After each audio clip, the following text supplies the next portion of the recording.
The best of breakfast with Fletch and Azza on Tūwhare FM. Just play the hits. Tūwhare toa ara whānui tēnā koutou ko tūhono mai tēnei rā. Janelle Monet, teaming up with New Zealand's own Kimbra, Rocksteady. 22 minutes after 9, breakfast with Fletch and Azza. Tēnā koutou katoa ko tūhono mai I tēnei rā, me mihi kātika. And if you've just joined us, where have you been, mate? Joining us live in the studio from... the American boy band Far Young, but we better know him as Jackson Owens. He's joining us live in the studio this morning, brother. Thank you very much for coming in, and we do appreciate you taking time out of your day to have a chat with us, my mate. Oh, it's good to be here. Cool. We're going to actually divert the attention away from you for a little while. We're going to turn now to your father, Bobby Owens, who is live in the studio as well. And truth be told, Bobby has not left Jackson's side pretty much this entire journey. Since he started with Far Young, Bobby's been there. Even before the whole contract signing, going over to America, everything, Bobby's been there and by his side and guiding him along the way. Bobby, I've got to ask, my mate, how has this journey been for you personally? Oh, awesome, bro. Oh, first of all, miho te kia koutou I whakarongo mai nei ki tēnei reo irirangi o Tūwhare toa. Bros, Karam, Azza, awesome to be here. Awesome. Too much. Joyce, awesome. It's good to have you back, bro. Cheer. Yeah, forgot the question now. How has this journey been for you? I mean, No, I was just joking. I'm getting old, but not that old. Oh, amazing, bro. Like, yeah, yeah, it's overwhelming. I mean, you know, just the whole experience, like these last 3 months have been crazy, just, you know, exciting, busy, everything, just a roller coaster. yeah. You know, it's hard to explain because I grew up with a passion for music. You know, it's always been my thing, but it just, you know, how life sometimes turns out, you don't always do what you really love. And to be given this opportunity, like for Jackson, I mean, it wasn't only a dream come true for him, it was definitely my dream come true too. You know, to be able to live out what I love the most through my son. So it's been crazy, bro. Just awesome. What is the most important lesson that you have to impart onto Jackson and ensure that he holds on to throughout this entire journey? Yeah, just the basics, man. Like keeping humble, keeping grounded. You know, just keeping real.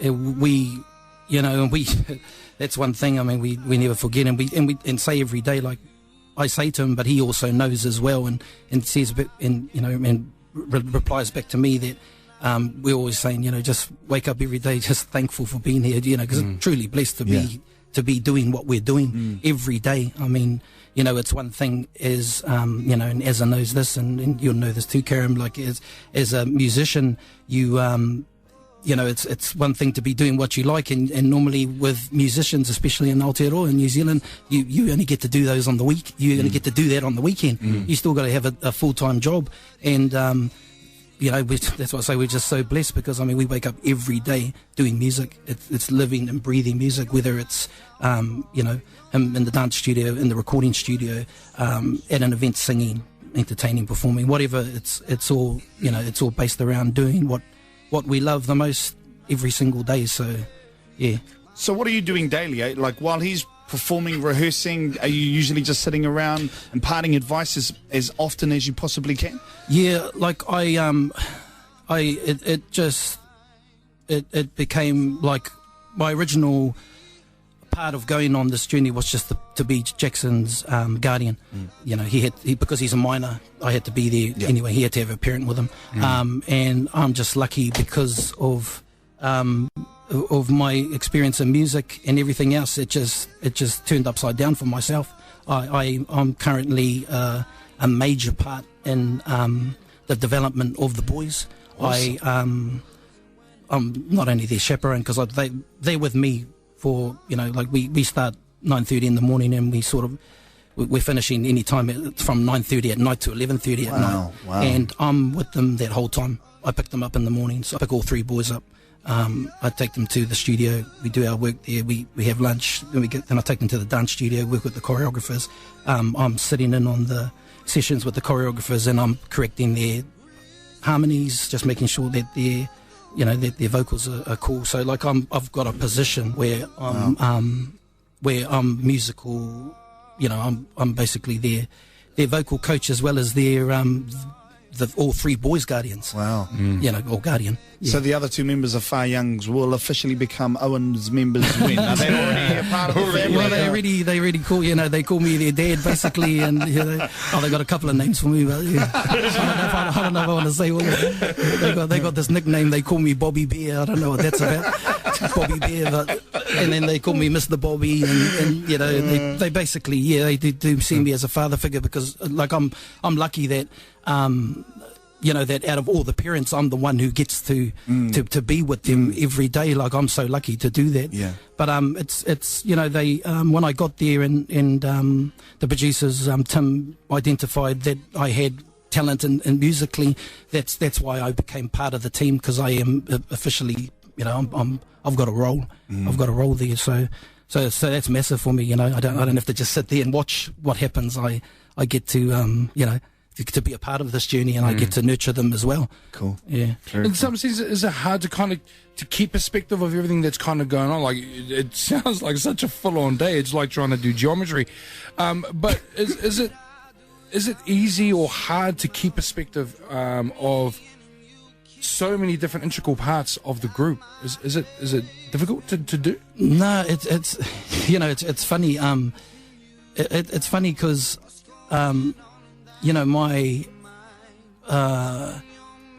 what do you call it? My experience with music, like when I and you know this, as like when I was younger, I started in a performing arts group. Then I went to I had my own little boy band when I was 17 for a couple of years, and we sort of did the New Zealand scene and stuff. And then when I moved back to Turangi, because I was staying in Auckland, then I started I was part of Sons of Soul with Aaron. So my experience in music is only it was so small, but the funny part is that I've gone there and it's awakened something in me, because I go there and like you're saying, is it difficult? It's not at all, because it's like for some reason I'm doing this and that, and I know what I'm doing, and it just came out of somewhere. I don't know. Yeah. It just awoken something, and it's not hard. It's not hard at all. I mean, I do it and love every part of what we're doing. It's crazy. It's awesome. Yeah, love every part of what I'm doing. So. Would you be a little concerned if you didn't love every part of what you were doing? Like, would you have given Jackson those warning signs, let's just say hypothetically, that maybe the music they were producing, you didn't quite like it? Like, were you preparing yourself mentally for that to happen? Yeah, it's funny you say that. Definitely, because that the whole what do you call it? The stigma attached to the boy band. That was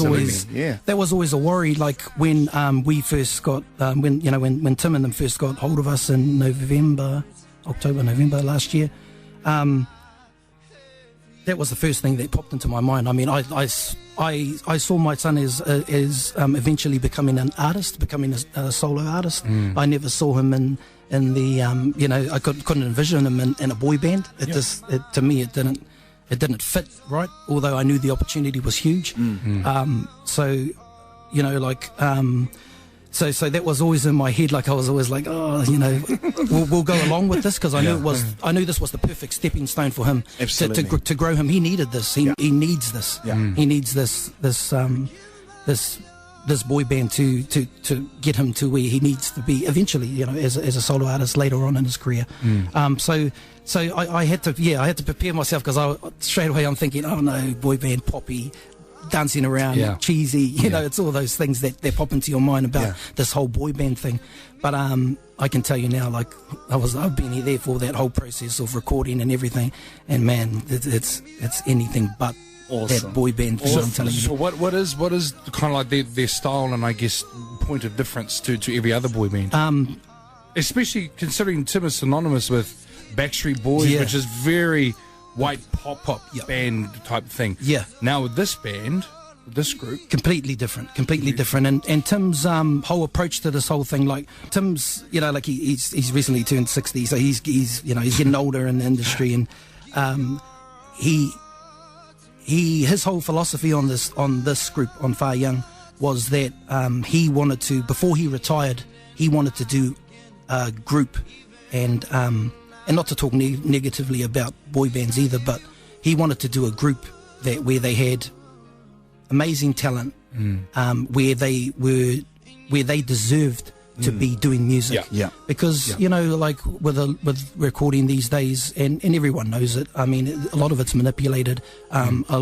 You see these people live; they don't stand up to what they do as recording artists. You know, so that he wanted to, you know, like an awesome guy. He's an amazing guy. Like to even think that way, to think I want to give some kids a shot at doing this boy band thing, but kids with real talent that deserve to be doing it. That's really cool. You know, and that was his whole, you know, his whole philosophy. So, getting a little bit sidetracked. So yeah, so what was we were talking about? You are getting old, Robbie. I am getting old. It's early, bro. Like I still got jet lag. That's what it is. So it was about that whole boy band thing. Yeah, that's right. Yeah. So you know, like, but yeah. So he wanted to do this one last project, give kids a shot. So.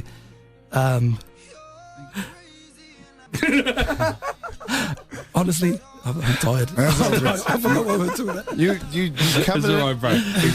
You did it, and you did it spectacularly. We'll leave it there. I'm It was beautiful. It was beautiful. Hey, just quickly before we take a quick break and go into our half-hour weather update and have actually a song from Jackson Owens himself. Jax, just look at me, my mate. Just pretend your dad isn't there.